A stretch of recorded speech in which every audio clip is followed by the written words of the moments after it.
Okay, so hi, my name is Katie. I'm going to be showing you the streak plate technique today. So the first thing you're going to want to do when you get in the lab is make sure that you wash your hands. So first thing you're going to do is turn on the water and wet your hands a little bit, make sure they're wet. Then you're going to get some soap and you're going to rub palm to palm together for a couple seconds. Then you're going to want to make sure you get the back of your palms, each of those for a couple seconds. Then you're going to do in between your fingers and on the back of your palms in between your fingers. Then you're going to want to go in circles on your palms to get underneath your fingernails for a couple seconds each. And then lastly, you're going to want to rub your wrist so you get those nice and clean. Do a couple more swipes on your palm. Then you're going to want to rinse thoroughly so you get all the soap off. Then you're going to turn off the water and dry your hands completely with a paper towel. Okay, so now that our hands are washed, we're going to go ahead and put on our PPE. Proper dress code for the lab is going to be long pants, closed-toed shoes, and then I'm also going to want to make sure that my hair is tied back. So the first thing I want to put on is my lab coat. So I'll make sure that it's nice and long and covers all of my clothes. And then I'm going to put on my safety goggles, put them on, and then we're going to put on our gloves. Couple things to make sure is that they're disposable nitrile gloves. And then you're also going to make sure that they are the right size, so they're not too big or too small for you. And you're going to want to change these anytime you get something on them that you wouldn't want to have on your hands, or if you get a rip or anything like that. So feel free to change them as many times as you need during a lab period. Okay, the next step is preparing our workstation. So we're going to want to disinfect our lab bench before we start. Make sure you use plenty of disinfectant. You're going to wipe it down with a paper towel. Then you're just going to want to throw that away. And then the next thing you're going to want to do is gather your supplies. So these two lids here are going to be acting as my petri dish, the lid and the bottom. And then this right here is going to be my broth, my bacteria broth with the Serratia marescens. Then we have a marker to do our labeling. This straw right here is going to be my inoculation loop. And the flashlight right here is going to be my Bunsen burner. So the first thing you're going to want to do here is go ahead and label our petri dish. So you're going to want to make sure that you label the bottom of that petri dish in case you do end up losing the lid for any reason.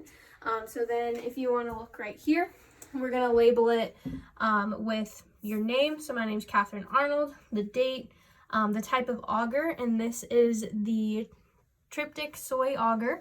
And then the species that is on there, so the Serratia marescens. And then I went ahead and labeled my quadrants as well. Okay, so the next step in our lab here is to go ahead and light our Bunsen burner. So normally we do this with a spark or a lighter because it's gas, and make sure that it's hooked up to the gas there. And then we're going to get our inoculation loop, and we're going to run it through the flame from bottom to top, making sure that it gets red hot, and we're going to want to make sure that Bunsen burner has a nice blue flame. And then we're going to grab our test tube with our bacterial broth, and I'm going to open it with my ring finger and my pinky finger of my dominant hand. I'm going to hold the cap there, and then I'm going to kiss the top of the test tube through the flame, just like that, to make sure it's nice and sterile. And then I'm going to go ahead and dip in my inoculation loop, getting a small sample. Then I'm going to kiss the top of the test tube through the flame again and go ahead and reapply the cap.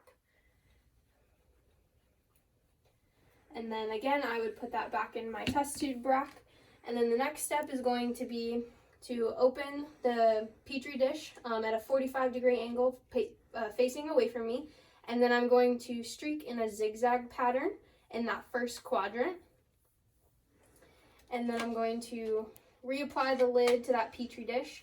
And then I'm going to flame my loop again from bottom to top, making sure it gets nice and red hot. Then I'm going to make sure it's nice and cool before I go ahead and put it back on the auger. And I'm going to make sure that I'm not blowing on it or waving around in the air. I'm just going to let it cool on its own. And then the next step is going to be opening that lid again, 45-degree angle pointing away from me. I'm going to take one streak through quadrant 1, and then the rest only streak through in that zigzag pattern through quadrant 2. And I'm going to close it again, and I'm going to go through the flame another time, making sure that it's red hot again. Then I'm going to let it cool, and once that's cool, I'm going to go ahead and do the same thing, opening at a 45-degree angle away from me. And then I'm going to take one swipe through quadrant 2 and do a zigzag pattern streaking in quadrant 3 again. And once that's done, I'm going to again go through my loop, or through my flame, put my loop through my flame, making sure that it gets red hot, letting it cool, and then finally opening up 45-degree angle away from me, doing one streak through quadrant 3 and then zigzag pattern through quadrant 4. And then I'm going to put the lid back on, go through one more time with my flame, make sure that it's nice and red hot, let it cool, and then I would go ahead and turn off my Bunsen burner, and we'd be ready to go to the incubator. Good.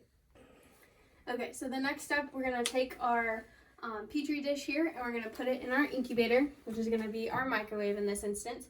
We're going to make sure that our bottom is facing up and our lid is on the bottom.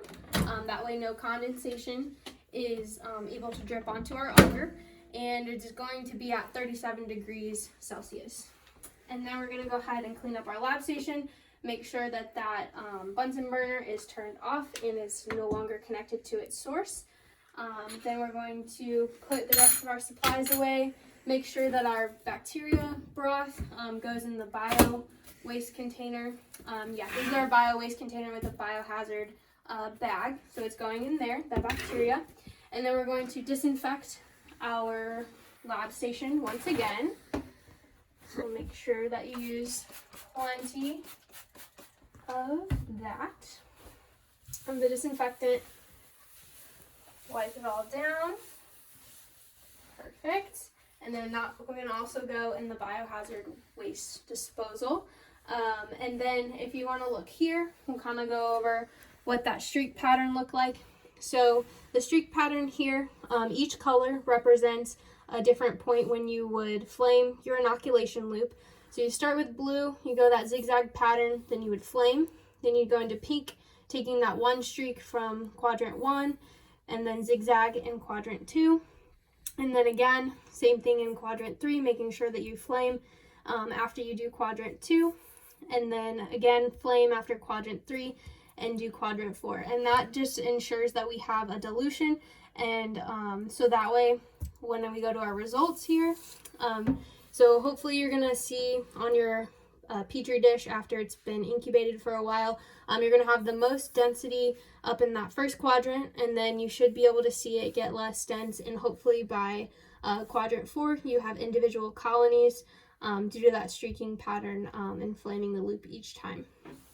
So the next step is going to be taking off our PPE. So the first thing you want to do is you're going to want to take your gloves off, and you're going to do that by pinching the bottom here, and you're going to want to take your first glove off inside out, just like that. Then you're going to ball it in a hand with your other glove, and then you're going to want to make sure that you get underneath this glove, and you're going to flip it inside out as well, pulling it off of your other hand like that. And those are also going to go in our biohazard waste container as well. And then we take off our lab coat and our safety glasses. So we can take those off, hang this up for the next lab, and then we'll take off our safety glasses and get those disinfected for the next person to use. So yeah.